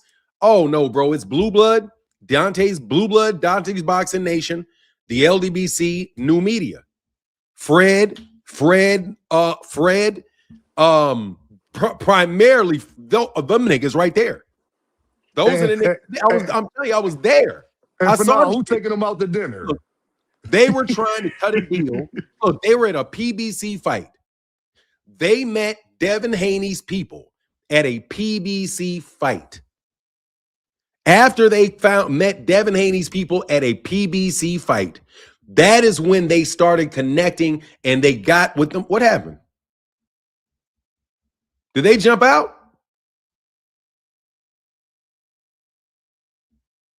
What happened? Oh, okay. You jumped out? Nah, StreamYard been acting funny for now. I've been doing the same thing on my channel, kicking this out. I couldn't hear you. I thought I think so. Oh, yeah, bro. No, seriously, man. They sold out around 2000 and is when they started doing it because it took a while to learn how to monetize it. You know what I mean? Like, because you have a lot of people that are working together, that are talking together, and they had to figure out a way to monetize it. So people started. So what Bill did was offer people. This is my understanding. Bill started selling people on, look, man, you guys are doing it the hard way. Why are you doing it for super chats? Why are you doing it for views? That's the hard way. What you can do is and then they said that's when they started getting money if they can help set up fights. So if they got the fight, if the fight is made, they get paid for helping organize the fight. So they want to direct the conversation to fights that people want to have made. So if they are trying to get a fight for Devin, they're going to talk bad about Gervonta and the fight that Gervonta's trying to get, but they're going to speak very, very well of the fight that Devin wants. And you see it very systematically, you know? Nah, I get it, Fanon. I appreciate your time, man, chopping it up with you, big dog. I'm glad that everybody knows now. All of that turkey saving boxing, he's had 2 years to do it, Fanon. The best year we've had was 2023 when he wasn't here. So let's be clear now, y'all. I don't want to hear no more about no fucking turkey. Don't bring him up to me. Don't sit up there and tell me y'all can just go over there to Turkey. I don't want to hear that shit no more, okay? We are clear. He's getting out of boxing now. So he's had time to be in boxing, and now he's getting out of boxing. So he said, I thought that guy had cancer. Let me stop. I'll holler at you. Who had cancer?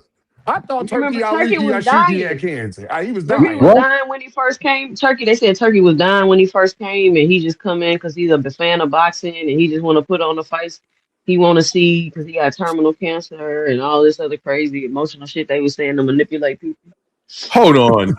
I missed that shit. He had cancer. They actually sold niggas that. That's how hard they tried in the beginning. In the beginning, that was the first narrative. He a boxing fan.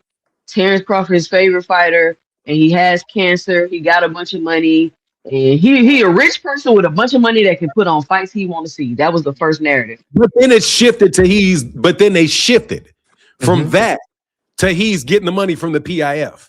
Yes.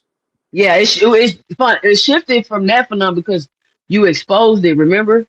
We was like, you exposed it for now. We didn't know about the PIF. Say that again.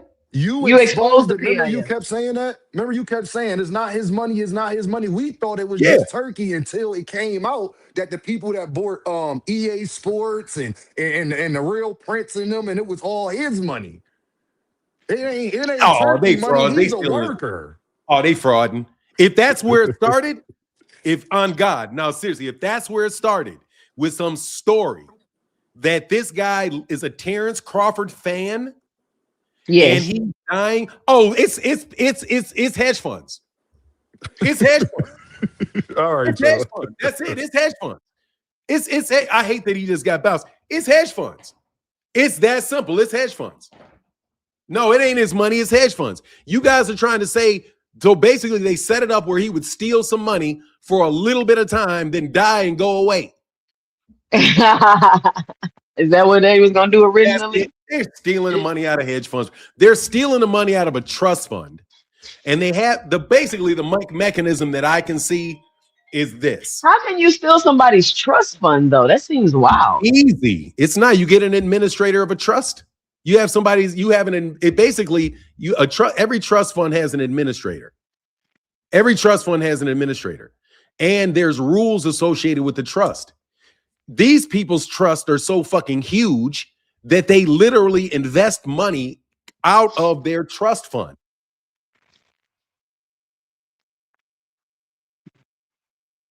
Are you muted, Fanon? I'm sorry. Yes, basically, you can order for distributions of money from the trust. So you say you have a living trust. If it's a living trust with a ton of money in it, you can say, look, out of my trust, I want to get $20 million out of my trust because I want to invest it in this particular event. So the guy who's an administrator of it can take $20 million out, move it into a hedge fund from the trust fund itself, because the trust fund has that much money in it. Like, there are people that don't take money out of trust funds. They just get payments, steady payments off their trust fund. There's no, because they're huge. Like, this is a multi-billion dollar trust fund that these people have. I'm telling you, well upwards of $500 billion.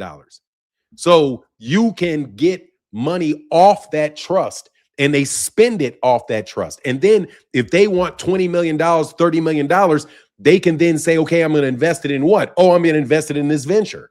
And it's going to be invested through a hedge fund. I know I might lose it, but I'll put it in there. Now, if an administrator has access to that, because the family members can't possibly do all the management of all that, you have somebody like, say, the person with Floyd Mayweather, right? Look what he did. He went to the Teamsters, and the Teamsters were the ones that figured out how to get the money invested into the hedge fund. So in the particular situation where Floyd Mayweather's advisor went and got Teamsters to do it, well, the Teamsters have to have access to money from somewhere. That's probably a fund that has that money in it. And then they just move it over there. So just replace that fund like a Teamsters fund with a very wealthy individual's money or a family, because it's really a family. Like, take, for example, the Rothschilds. The Rothschilds have so much money that much of their money is in trust. Much of that money is in trust. And it doesn't, for different tax reasons where it's held, it doesn't get taxed, but it continues to grow. And all of the Rothschilds extract their personal incomes from the payments or the interest on the investments from the trust fund. So it's just basically, and then you have the banks that are connected to it. But anyway, that's what I see.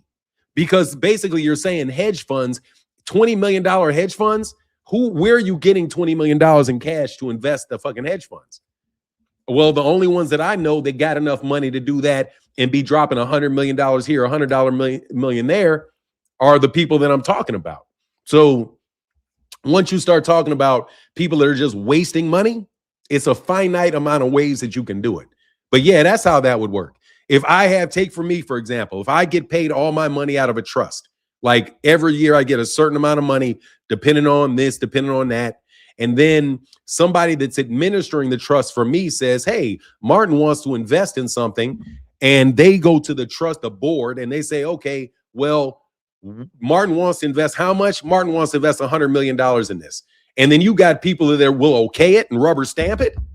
Yeah, that's called basically, and they just push it through. That's called embezzlement, but it's still a way that you get it done. And there's plenty of Chicago hedge funds, Chicago companies, and I know specifically of 3 that have deals and do business with these guys' money. So yeah, man, and then the fact that Floyd is hanging out with somebody that knows how to do it, I know exactly who Floyd is connected to. I know exactly So where. that's why Floyd want to keep running them exhibitions. Yeah, I mean, because it's making sense now. yeah, like, look, think if you can get somebody to invest in this fight, you just, hey, I got an event I want to put together. It's going to cost, I think I'm going to pull in $200 million worth of revenue. It is, it's going to be a 10-round exhibition in Japan. And I can get you, if you invest the $30 million, I think I can get you $10 million. I can get you your 30 back plus 10. And they say, okay, no worries, Floyd. Boom, we can run that. Because you got an ongoing business that was approved, right? So now when this guy says, okay, yeah, I will support these guys, now these guys think they got a fucking open checkbook. And they start running with the shit like an open checkbook. That's what it looks like to me. I think they're treating somebody's trust fund and a specific trust fund that I know about like an open checkbook. And once I started telling people that I think you're treating this shit like an open checkbook, all the money got shut off. Because I'm telling you, I think it's that. I'm telling you, I think it's connected to the Greek bank. I do. Because when I'm telling you these people got money, I'm telling you they got literally banks with vaults and storage areas of gold, like that are centuries and centuries old. Their wealth is so dope that they literally can, when the price of gold increased and doubled, their wealth doubled just off the price of gold and silver and diamonds, because they got all that shit stored from centuries ago. Tell you, man, they got them stored in vaults. And anytime they want to have access to any money, they can go to their vaults and they can pull gold out of their vaults, put gold on the market, put the money on the market. They can do all of that stuff. So when I see somebody that's been around them spending money like they're like, just take, for example, if you were walking around the house with Floyd, this is what it feels like to me. Like if I see you walking around the house of Floyd with just you, me, and Floyd, right? You know what I mean? Just me and you and Floyd. I ain't got no money when I'm walking in. You ain't got no money walking in, but you walk out the house with $50,000 in cash. What am I supposed to think? Nigga, you got that money from Floyd. He's the only person I know walking around with $50,000 in cash. Give him his money back. I don't have to see you. So what I'm saying is when you see trust funds handing out $20 million to fighters, spending $300 million in exhibitions, even when you see the Dana White getting saved by people that are like, okay, we'll invest $7-8 billion a year in the UFC because we like the UFC. And they're going to put it through Paramount. Like they're Paramount, yeah, give them this contract. Come on, man. That's people. I know whose money that is. That's them Greeks' money. That's them Greeks. That Greek money. Promise you. Those are the only people that you know got money. Only people got money like that. And let me explain the difference in their wealth. These people have old money, like really, really old money. It is, and I think I've said it, I'll say it again. They have the gold. They have diamonds. They have silver. They have all of these metals in vaults. They don't have paper money where you're doing a trade and, okay, now I'm a billionaire because of the difference between my stock and what they think I can sell it for. No, that wealth is expectation. Like Elon Musk has got, because of his stock, can have $400 million in value because they value the stock that high, right? Well, what happens if the stock goes down? He loses all his money. With these people, they never lose their money, no matter what your opinion is. Why is Greece the poorest country in Europe? Dude, it's a fucking country, you goddamn idiot. The poorest country in Europe is worth way more than you are, stupid. Fuck you talking about, dumbass. It's the poorest country in Europe. That doesn't mean the people that own the country are poor, stupid. You don't know anybody with any older money than Greek royalty? Are you stupid? These people have had money for 5,000 years. Like the fuck are you talking about? I don't even care if Greece is the poorest. It's a fucking country, dumbass. It's a fucking country. Thank you. And those Germanic tribes, they have had money for a long time. But anyway, you can say what you want. I don't give a shit. I'm telling you, Turki al-Sheikh, this is not his money. You guys have been claiming that Turki al-Sheikh was worth $20 trillion, and he's not. He's an employment He's an employee of an investment fund that says that they're not investing in America. So the answer is, where's the money coming from? Since it's not coming from him, who's getting the access to the $20 million the $40 million, the $40 million that the hedge fund says that they were ready to invest in Errol and Terrence? $40 million they were willing to invest in that. They were willing to invest $10 million or $20 million in a BOK Prime fight.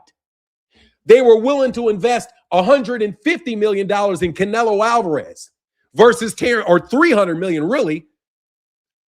Where'd the money come from then? You guys want to tell me about shit ain't realistic, but what the fuck? Where'd the money come from then? In what world do you exist? Do we exist where the UFC loses their ESPN contract because they lost all kind of money? They're under all kind of investigations for fixed fights, but yet miraculously they get saved with a $7 to $9 billion investment in the UFC from Paramount? Come on, man. Let's not act like we're stupid. The $9 billion, I know, just asking a question, bro, it's not, bros. It's not. You can answer your question. Why is Greece the poorest country in Europe? First of all, it's not. Second of all, it got put in austerity. Austerity because of what? Corruption. Because you had so many people stealing money is what happened to them, and they got put in austerity. Then they came out of austerity. However, that does not mean just because Greece, the country, is in austerity, or Greece, the country, is in economic issues, that wealthy Greeks are not worth more money than you can imagine. Because the wealthy Greeks are worth more money than you can imagine. Okay, just like wealthy Brits are worth more money than you can imagine, you can understand that Saudi Arabia has people that are so wealthy, but you can't understand how Greece would. At the end of the day, he said, Fanon, it's obvious they know where the money is coming from. Exactly where you say it is. That's where the money's coming from. Greece, Bulgaria, and Romania, bro. Greece, Bulgaria, and Romania got a lot of money. I don't give a shit if you're poor, if a country is poor. That doesn't mean you don't have wealthy people in it. You have billionaires in Africa, in poor, quote unquote, nations. Okay? The fact of the matter is, bro, you didn't get this money from Saudi Arabia. You guys are lying sacks of shit. I'm sorry, 2 cents. You got anything you want to cook on? I kind of was going too much. Oh, now I'm just curious. I'm just curious how this all gonna work out, especially with the $7 billion thing, because I mean, I think they just had a UFC event that didn't do too well. So I think it's all gonna show. And I'm not sure if these people are tied into the 7 to 9 billion and they just gonna have to take a loss, or if it's contingent upon the performance of the UFC. Because the TKO thing is not really even included in that. It's like WWE and UFC, they just kind of slid the TKO thing in there from my understanding. So Yeah, I mean, I think. oh, this is another thing I wanted to ask you about, Fanon. So since the legislation and stuff didn't get passed or whatever, and you see Ja Opataya going over there to TKO with the belt, what happened with the no belts, and we not fooling with the sanctioning bodies? Like, how is that gonna play moving forward? Because now Zuffa's just another promotional company, like a Golden Boy or something. Because you recruited Ja Opataya and he has a belt from one of the sanctioning bodies. Well, if the UK money, if the Saudi money, we'll call it Saudi money, which I don't believe is, maybe for the stuff in the UK it is, but I doubt it is there either. When that money stops, which it already has, the undercards ain't even looking like anything. Anyway, when that money stops, then the money that's getting paid for these fighters is going to go down. And you're going to see a lot of people that are going to be inactive, hoping they can wait on it. It's not going to come, and they're going to wind up fighting. Meanwhile, we're going to have a lot of fights getting paid for that we don't really want to see. Because if they're not getting paid to actually, if they are not putting on fights for the purpose of actually making money in the events, or you're just going to see a bunch of garbage ass matchups that nobody really wants because they come from the imagination of the promoter instead of like actual people that want and tell you what they want to see, which is something other funny I want to talk about too, Sam, because that's the main thing that these guys do when they jump on channels like yours, jump on channels like mine, is that they want to make it seem as if people don't want to see these fights.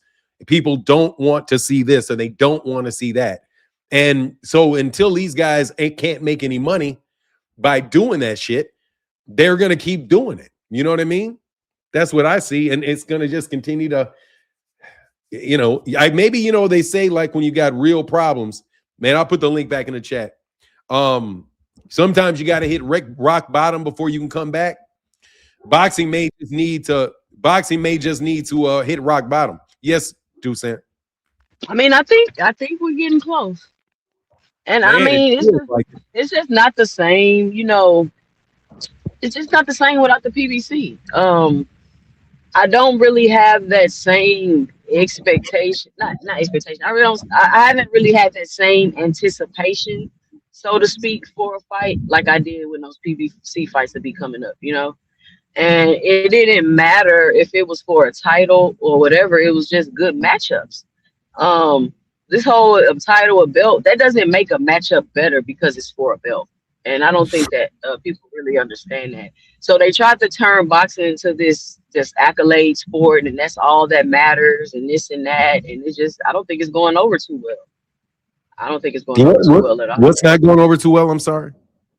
Trying to sell boxing is all about the accolades, all about the belt. This fight is for a belt.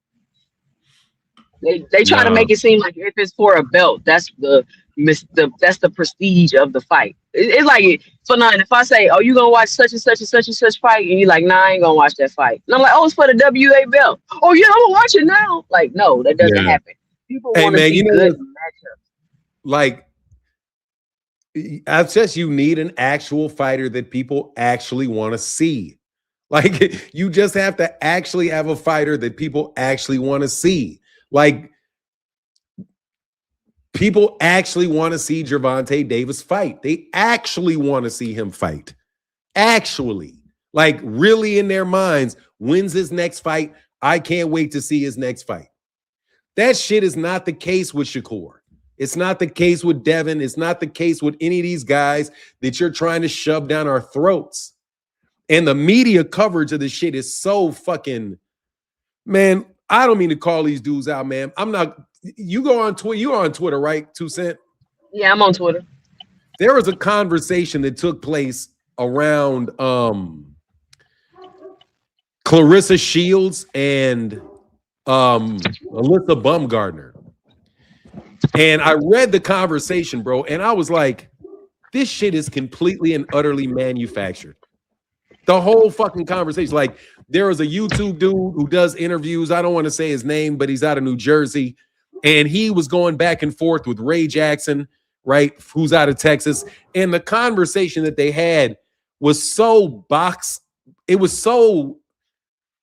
it was just a bot-ass conversation. That's the only way I can see it. It's like you guys are saying, oh, I really like this fight. This is one for the culture. Yeah, we really need this fight for the culture. It's like you guys are so fucking plastic. You know what I mean? It's not genuine. It's not genuine at all. Like, yeah, we need this for the culture. We need this for the YouTube streets. What the fuck? Dude, fuck out of here, man. Like, you guys are just in it. You guys get on camera and be a fucking actor, bro, and just keep your acting on an actual fucking television screen. You guys are getting in the way of fucking conversations, trying to discourage people from wanting something that they want already, then trying to convince them, oh, what you really want is this. Like, man, you guys are influencers for sure. I mean, that's what you're trying to do, is influence people. Man, let's just talk some fucking boxing and let the shit land where it may. If Top Rank gets a fucking big-ass time fighter that excites everybody in the world, and man, that's the dude, then cool. Support the fighter, and it happens to be Top Rank. If the fighter happens to be with Golden Boy and it's a spectacular fighter, cool. But no, you guys want to make sure that you don't want anybody to be a superstar other than the guy that you're supporting so you can ride that wave to the top with him. That's what you're doing. You a bunch of fucking scabs, hangers on, and bullshit artists, man. I'm telling you, this shit is disturbing to me. Like, these people are just not fucking real. I don't know, man. It's crazy. But it was good chopping it up with you for now. I'm Man, gonna hop thank back in the you. chat. Thank you, 2 Cent. Appreciate you. Yeah, I be spazzing him a little bit with 2 Cent, be asking him good ass questions. But I'm serious about it, man. The inactivity is already happening because fighters want $20 million a fight already. Yeah, man, you pay these guys and they're not going to fight. You give I mean, look at what Canelo Alvarez is about to do. Canelo Alvarez is going over to Saudi Arabia. He's not going to fight till September. He's going to fight in Saudi Arabia on an all Mexican card in Saudi Arabia. What the fuck is that, bro? Like, that shit is absolutely fucking terrible. Who cares? Who wants it? What good is that doing anything other than the people, maybe to satisfy a contractual obligation he has where they actually have to pay the money up, but because they can't get the money from somebody else. Man, I'm serious, man. I hope we need to get this going, bro. Yeah, please sub to 2 Cent, man. $100 million for Bud and Canelo was, man. They said that they paid over $100 million for that fight. Like the fact that he paid that much is the reason that the fight is big. The fight is big depending on how much money you can waste from investors in fights that didn't know that they were investing in the fight. Let me repeat this. You get a bunch of money from people that didn't even know they were investing in the fight because you have a bunch of administrators out there that are fucking embezzling money. That's what it looks like to me. And the embezzlement is over with, believe it. The embezzlement is over with. So can y'all start fighting for regular sums of money? The fact that they are saying that he's getting $9 million, bro. What in the world would Tefimo Lopez get $9 million for? And what's with the 9? What's the 9? Why the special number 9? Also, I'm wondering why you guys use the numbers you use. Why are you saying $9 million? That seems like a very funny number to be paying them $9 million instead of $10 million. Why not $8 million? Why not see zeros, fives? Shout out Fanon for letting the people know about the real in boxing. Thank you, Jay Smooth. I'm just telling you, man, you guys look like you guys are running a scam to me. And your boy is he's going live less and less and less and less. I can understand it, bro. Because you can't afford it, man. Man, I'm serious, man. Shakur, Stevenson, and Tefimo Lopez card. I am excited about it, though.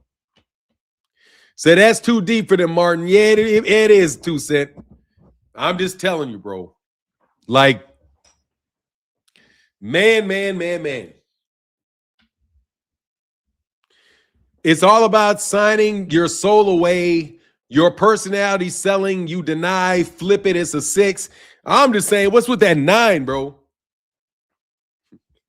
They said Claymore's, okay, Blue Blood's supposed, I don't know. I don't want to jinx it. Blue Blood's supposed to be go live less. Yeah, there's a lot less super chats and shit going on out there. Seriously, bro, it's not enough money. There's not as much money as there used to be in live streams. Because nobody wants to talk about the shit that you guys want to talk about. Seriously, man, you guys don't want to leave black folk alone. You want to tear down every fighter we get behind.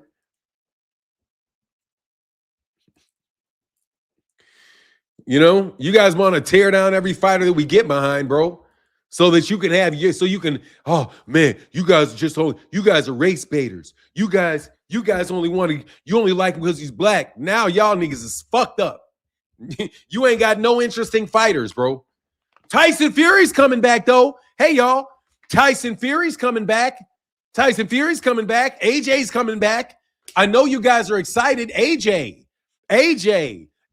coming to take over American boxing.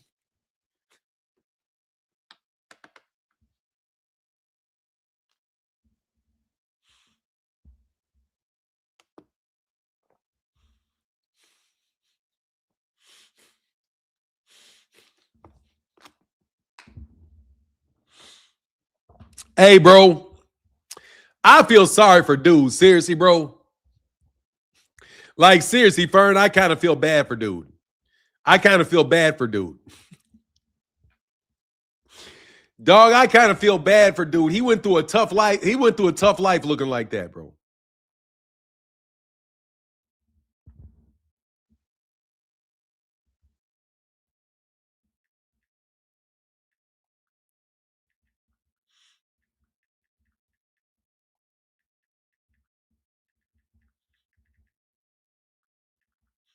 Hold on 1 second.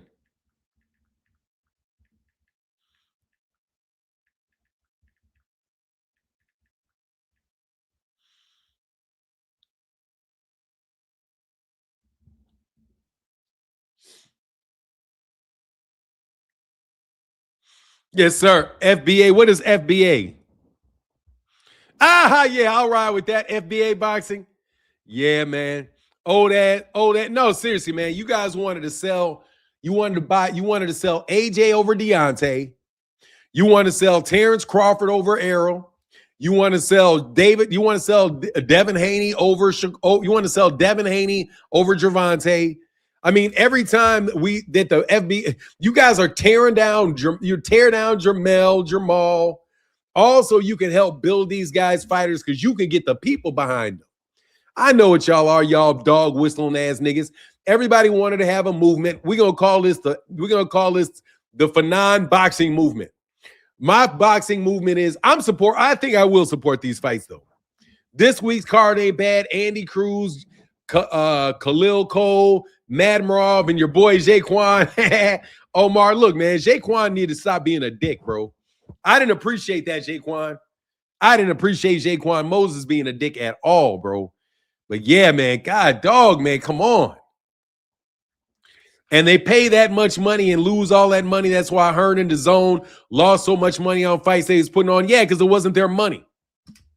Yeah, they lost all that money because it wasn't their money. They're losing other people's money because they got unlimited funds. Ain't that what you said, Claymore? They got it. We got unlimited funds. We can spend money forever. It'll never run dry. We can always spend more money. There's no need to sell tickets. There's no need to sell pay-per-view. Matter of fact, just sell the pay-per-views, because if you sell the pay-per-views, then nobody will watch the fight, which means these fighters won't grow, and we can overpay them and put them on a wall, put a block on them. Very ingenious way to destroy Black American fighting, bro. Overpay guys that don't sell, put out hate campaigns on the dudes that do, then put everybody behind a paywall that nobody wants to pay for, and then lie about all the impressions and all the money that you're making off fights that nobody watches, and you probably don't even want anybody to watch them because you're so busy fixing the fights. Lord have mercy. Can we say a prayer? And I'm not even being sarcastic, man.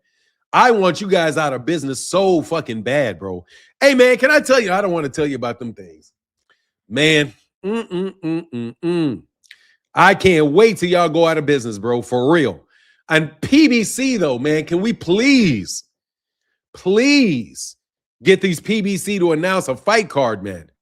God, dog. Zell thinks he from the streets. Who is this? Who is that? Who is Zell? Is Zaquan? I don't care who's from that. Blue blood got hair weaves for braids. Man, that's a fugly ass little dude. I can understand why he got hair braids. Anyway, and they paid that much money and lose. Yeah, they're gonna lose all the money. Jay Smooth said, show love and support for not always being authentic. I'm trying to be authentic, bro. It ain't easy all the time, you know. It ain't easy being greasy, bro. It ain't easy being greasy. I got 20 more minutes in case anybody else wants, but we're going to keep going with the grind. So I'm going to repeat my thesis. Jermell Charlo offers to fight Jaron Ennis. Jaron Ennis needs to fight Jermell Charlo. That is the perfect fight for Jaron Ennis. Jermell Charlo. Jermell Charlo should not be concerned about the activity, how long it's been since Jermell Charlo fought. That is a bullshit. That is bullshit. That is just some horse shit thing to say to try to dissuade somebody from making a fight with somebody from the PBC, because bullshit blue blood has decided that he is going to be on a personal vendetta, him and Fred, against the PBC. So any good PBC fight, any PBC fight is bad. We get it. You've been doing it for years now. Please go the fuck away with your bullshit. I am very happy to hear that you're going live less often. If that's true, I doubt it. I think that you are a pathological liar.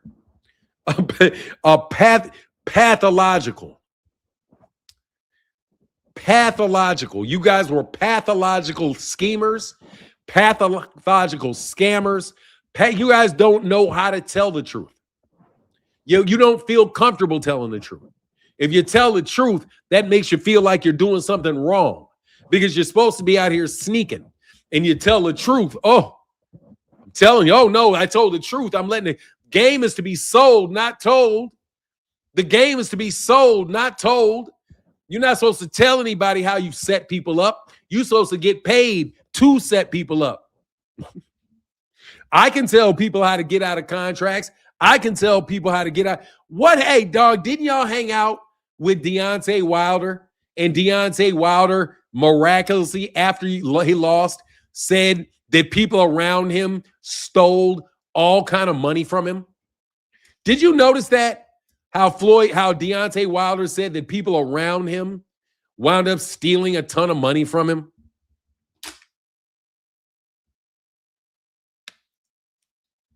I wonder what that was about. He didn't give a lot of details other than his brother and his wife were stealing from him. The guys that you were helping you get them fights, I wonder if it was them. I wonder if it's those guys that were getting money. Yeah, Wilder said the people around him were stealing a bunch of money from him. Found out that the guys around him were stealing a bunch of money from him. It's not Shelly Finkel. He's still with Shelly Finkel.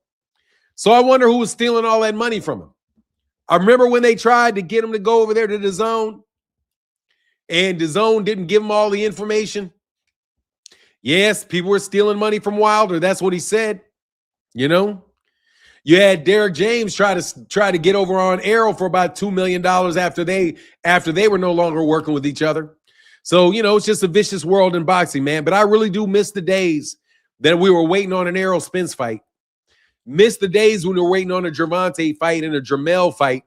I miss, quite honestly, bro, you know who boxing misses right now?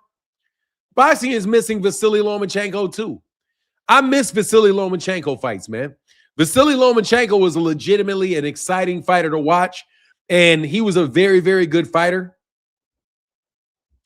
Fanon, you remember Top Rank and Eddie Hearn said pay-per-view was dead? Yeah, that's what they said. That's what they said. Maybe pay-per-view is dead. Maybe just, but it ain't dying. Man, they just make it so expensive to watch boxing. Is it that expensive to watch UFC? Maybe UFC pay-per-view is dead. Maybe they're taking the UFC. Maybe if TKO takes over, or not TKO, is it Zufta? Zufta takes over. If Zufta takes over, maybe pay-per-view can be dead, but I doubt it, because as soon as they get a good amount of people watching it, they're going to charge you to see it. I'm telling you, I think the Super Bowl is going to go pay-per-view, bro. Super Bowl, man, watch till they put everything behind a paywall. Everything in American entertainment behind a paywall. Because that's where that looks like where it's heading, man. But yeah, I remember that. Zuta said a lot of people glad Loma wasn't 6 feet, 160. Yeah, Loma could fight, bro. I miss Loma, man. That's Gervonta Davis is supposed to get that Lomachenko fight, bro. And Lomachenko would not fight him, dog. All that shit that Lomachenko talked, all that shit y'all talked about Lomachenko and Tank. Tank was going to fight Lomachenko, had it lined up to fight Lomachenko and didn't do it. Yeah, I'm trying to tell you the facts. The Super Bowl going to fuck around and be pay-per-view. Like, they're just going to drive everything, man. It's just ridiculous, man. It is, man. It's ridiculous. Got to find a way to monetize everything. And after you monetize it, you have to find a way to continue to make more money. What is that twice, by the way? What is that, Jay? What are you talking about twice? J-Man 96. Who is Zell? Who is Zell? You say something about Zell. Who is Zell? Who is Zell who thinks he's from the streets? Like, I'm telling you, man, this shit is crazy. Oh, man. God, dog, man. Oh, Loma ducked twice. I mean, yeah, he didn't want it. I'm sure somebody got in the way of the fight, too. I'm sure the powers that be, the lower level powers that be, decided that Gervonta was not going to get paid because you have some lower middle managers that think, oh, Zaquan. Oh, okay.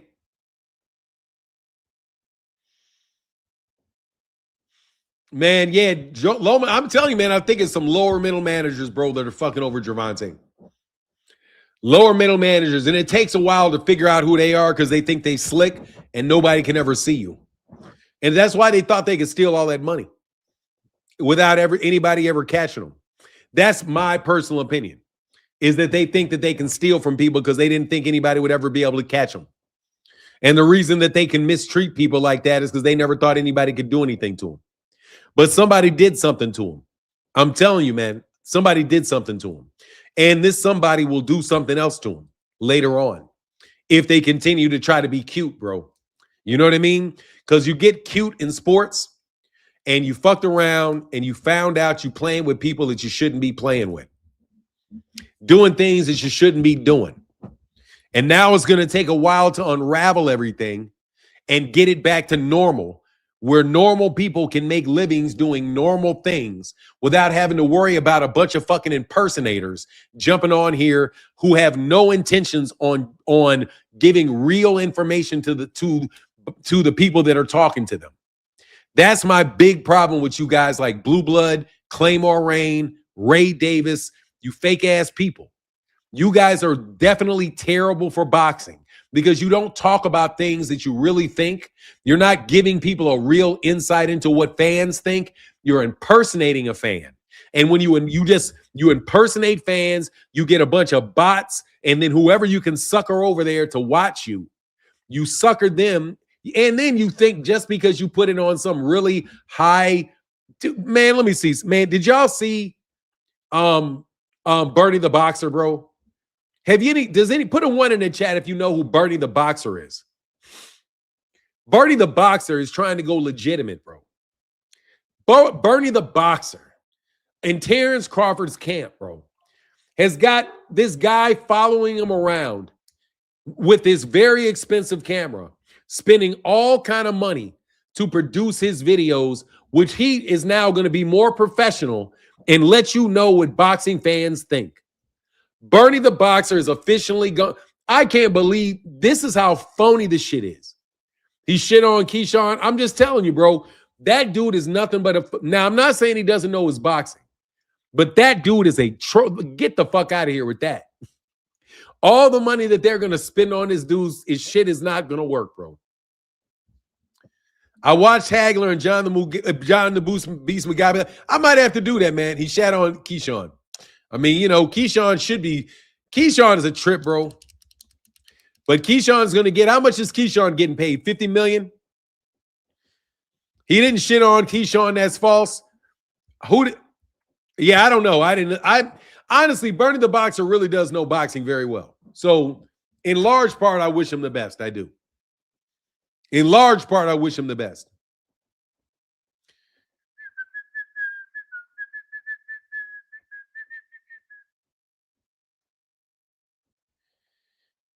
He said Key could have lost the weight. He said he was scared. Oh, I didn't hear that. It's on Mill City. Yeah. Bernie the Boxer just said he didn't know Keyshawn drank and he missed weight on purpose. Did Keyshawn was drinking every day? I heard something about that. That Keyshawn Davis was drinking every day. Is that correct? Was that right? I heard that Keyshawn Davis was drinking every day during the time that he was training. Yeah, that'll get you over. That'll put you in overweight, man. I know Keyshawn Davis deals with mental health issues, man. So, it can be tough, man. It can be tough. I'm sure it can be tough. But look, man, let me get up out of here, man. Thank you to everybody that supported the channel. For real, for real, for real. Can't wait to boxing picks up. Hopefully it'll pick up soon. Hey, man, tell me anybody that's go on record right now, because we only have 11 days left. We have a fight this weekend, a fight card this weekend. I should call that fight card. I think Keyshawn lying for attention and sympathy. Yeah.